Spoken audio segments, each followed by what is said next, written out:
Quant is consistently talking about CBDCs. In almost all of their articles, they somehow reference these. So, what is a CBDC? And how is Quant going to be intertwined in this system? Not only on the crypto level and just a small scale for local CBDCs, but how this is actually going to be incorporated on a global level and why it is so salient that we know more about Quant. So, in this video, I don't want to be giving you guys visual stimulants, auditory stimulants. I want to build my demographic for this channel off of people who simply want the facts. And so I'm going to try this new style of video where I simply talk with a plain background where you can simply throw me in your pocket, throw me on the counter, and just listen. So if you guys enjoy this type of video, I'm trying this. This is new. Let me know in the comments so I know, and I'll continue to make this style of video. Otherwise, I'll go back to the more algorithmic situation, the algorithmic video type that people love, which is consistent stimulation, etc., which I have no problem with, but I do enjoy this as well. So that's how we're going to be going forward with this video. So like I said, Quant, very involved in the CBDC space. So we have to know how this system is going to work if we're going to assume that Quant is going to be involved with it. And currently, there is no conclusive evidence on how a CBDC will function on a global scale. We have had competitions hosted by very large corporations and industries like the IMF and other big players in the economic financial space. And so, we have not yet come to a complete, conclusive solution on how a CBDC, a central bank digital currency, is going to run throughout the world. So for those of you that don't know, a CBDC is simply a crypto, in a way, that is going to be distributed, minted by banks, by the central bank, and then distributed to commercial banks. So, first of all, why do we need CBDCs? Is money not already digital? Can I not go on my phone and transfer money simply by pressing a few buttons? I don't see the money. It's all digital, is it not? Well, in a way, it is digital, but it also is not capturing the benefits of digital currency in a crypto form, using a blockchain technology, using a distributed ledger technology. And so the solution for the CBDC is there because it is going to make things faster and cheaper. And this is good. This is how our society moves throughout all of time. Everything gets better, faster, stronger, faster, cheaper, everything. And so, how does it make it faster and cheaper compared to our current system? Well, our current system for transferring money internationally was developed around the 1970s, and we're still using it today, where we are transferring much more data than ever before. And so, this new system, using blockchain, we can store much more data using the ISO 20022 system, as well as we can make this faster and cheaper. So something funny about crypto is we are in a way creating a one world currency. That is what we're going towards. And of course, there's a lot of conspiracy and people who do not want this sort of thing to come around the earth. But what is going to happen is we are going to see a one world currency in the back end, behind the scenes, where the average Joe does not actually see it. For example, XRP or XLM, these could be used, for example, as a middleman currency of which you could use to transfer between other fiat currencies. For example, if I had USD, the US dollar, and I wanted rupees, well, I could go US dollar, buy XRP, use the XRP, buy the rupees. As long as everything is in a CBDC form, we can do this. And so that is essentially the solution, that we are going to be seeing when it comes to CBDCs. And so how does the current system work? Well, let's imagine I have Canadian dollars and I want the rupees. And I am going through a Canadian bank. Well, maybe my Canadian bank doesn't hold any rupees. So maybe I have to go through another bank who has the trading pair CAD, Canadian dollars, to rupees. But maybe there is no trading pair around that I can use to exchange for those rupees. So what do? Well, I have to go through another bank to maybe trade Canadian dollars for USD, and then there is a trading pair for USD to rupees. And so at this point, you might go through 2, 3, 4 banks just to get this trading pair, which is a big issue. It would be way more convenient if there was a single currency that had every trading pair. Therefore, I could go get that and then get to my rupees. And so this is sadly not how it works. And there are many, many fiat currencies. So it is improbable. It is not possible to have that middleman for everything. But when we use crypto, we might be able to see this. And obviously, there's going to be the fallbacks of having this one world currency. At the end of the day, this isn't going to be on the front end. So we're going to see XLM, XRP, or maybe the US dollar makes their CBDC. And maybe it's the USDF. If you guys aren't familiar, this is a coin developed by a few smaller size US banks, and they have developed USDF. It's been around for quite a little while now, hasn't really taken off, and I'm going to tell you exactly why in this video. But ultimately, yes, we're going to find that middleman, and we no longer need these Nostro Vostro accounts in many banks and trying to find these trading pairs. So having crypto as the back end is going to make everything very efficient. Another point about CBDCs is it is programmable money. This is very useful, especially for the government. So if you are getting paid out in a CBDC, they can track all of that to the cent and know exactly how much you owe them. Therefore, when it comes tax collection time, they can say, you owe this much. Oh, look, you have this much in your account. Let me take that. Boom. Take it out of your account just like that through programmable money. So it is very good in that way for the government. Also, they can distribute money. We see a lot of money getting distributed through COVID, and it was a hassle. It was complicated, but with a CBDC, simply program it into all of these wallets, distribute, done with. Just like that. And so there is a lot of potential good and a lot of potential bad that could come from CBDCs, but in the eyes of the government, it is more than helpful.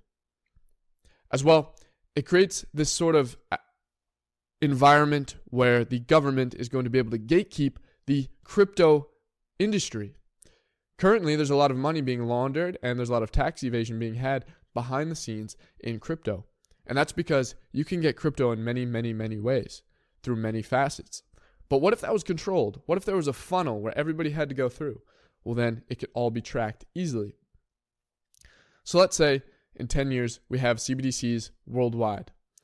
And the only way you can get access to these CBDCs and the only way you can get access to crypto is through a bank. So therefore, you might have to buy USDF or whatever their conclusive CBDC is called, and you can use that and then attach it to or use it to interact with a trading pair in the crypto industry. So if you want XRP, well, you first need to get USDF. So you get USDF, you buy that, and then you can get XRP. Therefore, everything is tracked and the government is happy. And also, it'll give them a little bit more control on what is available for purchase on the crypto market, as they can make it so there's no trading pair between, say, USDF and XRP. Maybe they don't like XRP. Okay, we're cutting that trading pair off and you no longer can get XRP. Although, you could do USDF to XLM and then get XRP that way, but it would give them more control over the market in general, and it would give them a lot of control. And that is obviously what any financial branch of the government would want, such as the SEC, as you might know.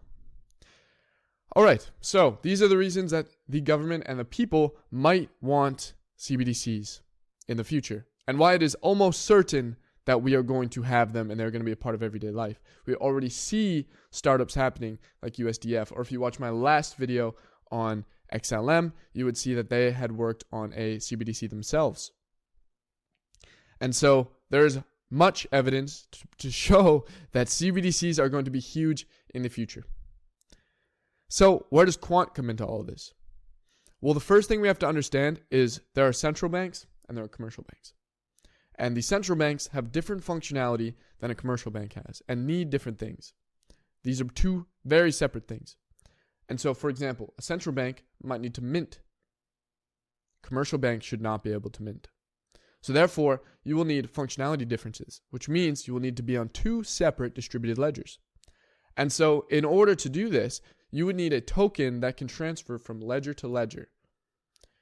And so what does Quant do? Well, Quant invented the multi-ledger token, where you can create a token and transfer it between multiple ledgers, where it's all tracked from the initial minted ledger. So the central bank would have full control and have full transparency to where all of their dollars are going, which is a very salient aspect of a new financial system. This is almost certain of how it would work, and MLT technology provided by Quant is in fact patented. So you can be sure that Quant will have their say in what's to happen. The next point I want to make is Overledger. Overledger is going to be a huge aspect of the new financial system. So the big part about Quant is Quant has built an API to communicate with many blockchains.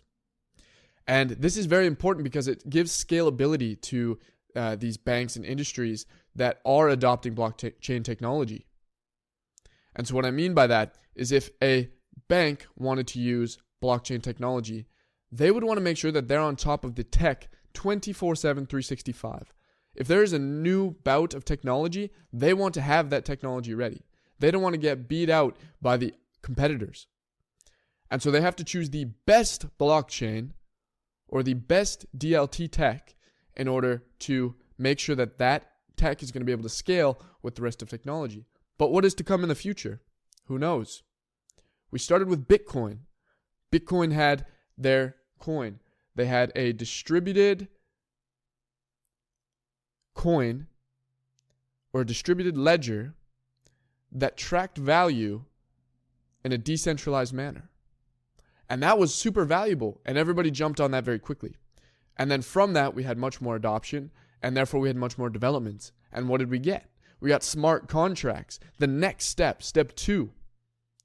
And what's after smart contracts? Is there something? No, there couldn't be something. Of course there's going to be something. Of course there's going to be the next step. As more adoption comes and more development comes, more innovation, that's how the world works. We constantly evolve. So how can we make sure if that next bit of technology comes out that as a bank, how can I make sure that I'm going to be able to utilize that next bit of technology? Well, I need a scalable solution. I need to pick the perfect blockchain to make sure that I'm going to be able to get that next tech. There's no such thing. See, because blockchains are developed to have certain functionality. There's no infinite potential. However, if you can communicate with multiple blockchains, well, then you'll always be able to communicate with the best blockchain. And so here comes Quant Overledger, the API that lets you connect with multiple blockchains and is constantly adapting to new blockchains. Now, this is very important because if I go through Quant Overledger and I'm using blockchain X and blockchain Y comes out and it has a new tech, I can communicate from X to Y and still use all of my data but utilize Y's utility.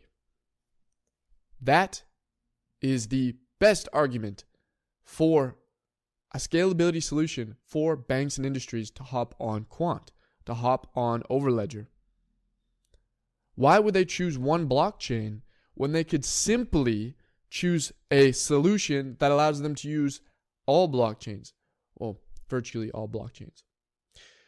And not only that, Quant is is a company run by Gilbert Verdian, the CEO, as well as many other great innovators and great minds. And these people know that they cannot simply make a solution and hope everybody adopts it. So what they've done is they went to ISO and are developing ISO solutions to make sure that everybody is on the same page. And so what is an ISO solution? ISO is basically a framework that people can use, and it is a rule set for when developing new techs. And if everybody is on the same page, it is a fair playing field. So what do I mean by this? Let's imagine there is no rules and any blockchain can do whatever. Australia will make its CBDC the way it wants to make its CBDC. Japan will make its CBDC the way it wants to make its CBDC, Canada, etc., etc., etc. And they may not work together at all because there is no framework.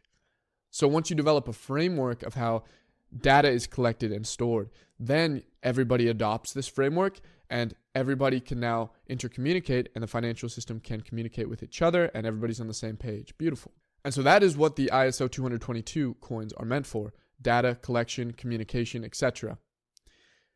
Now we have another ISO standard, which is called the ISO TC 307. This was developed by Gilbert Verdian and the Quant team with ISO.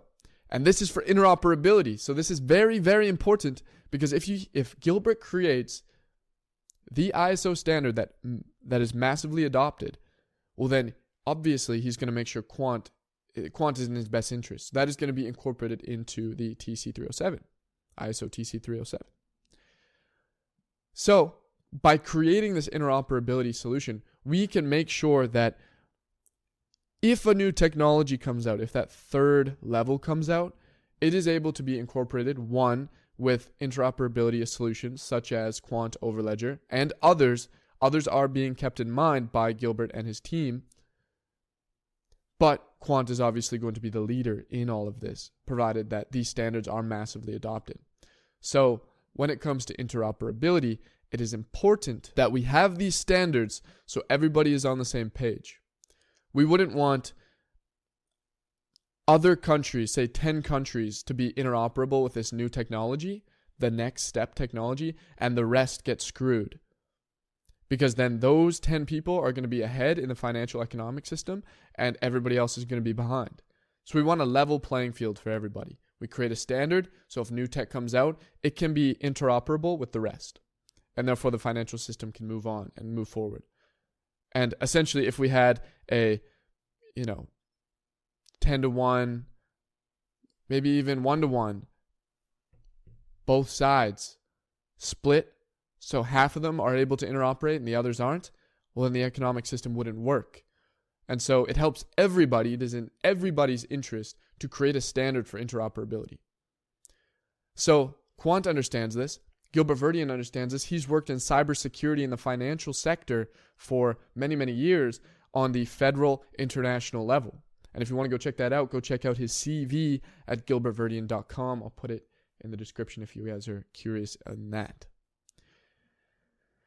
Now, the other thing that's really powerful about Quant and its system with Overledger is it not only makes this interoperability solution, but unlike a lot of the competition, it also makes a solution for security. You see, the problem with blockchain is it is transparent.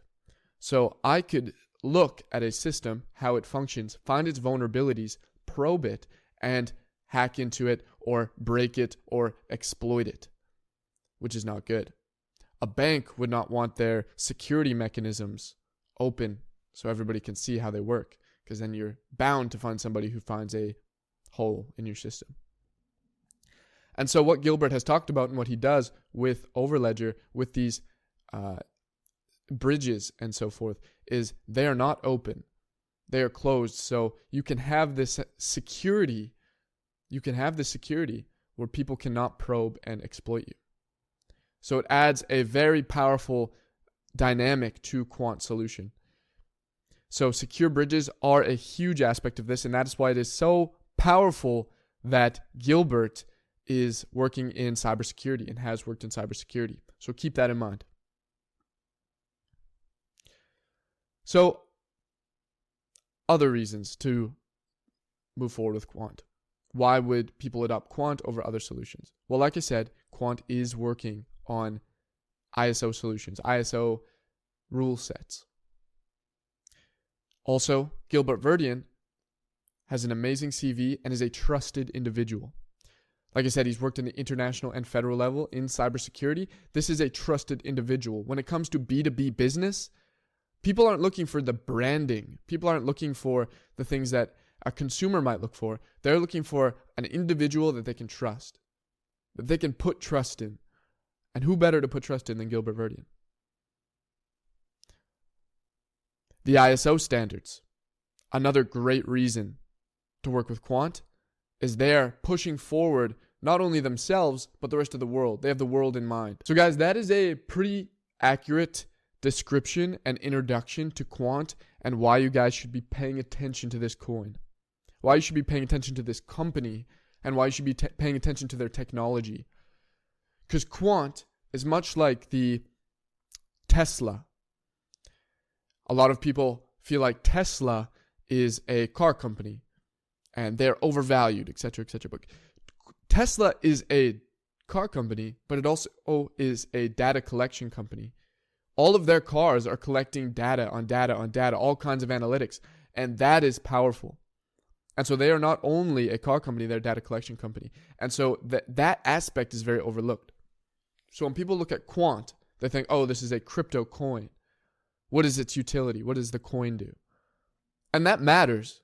The coin is being used. It is being used for the actual overledger technology. And I cover that in other videos, and I will cover it in more future videos. I don't want to make this one too long. But it is something that should be paid more attention to, and I strongly suggest that you check that out. So I'm going to be making more videos on Quant. If you guys enjoyed this style of video where we have kind of plain background where you can shove me in your pocket or put me on your counter, please let me know down below. Leave a like, do whatever you got to, and I will continue to make this kind of video. So thank you, everybody. I will see you in the next one.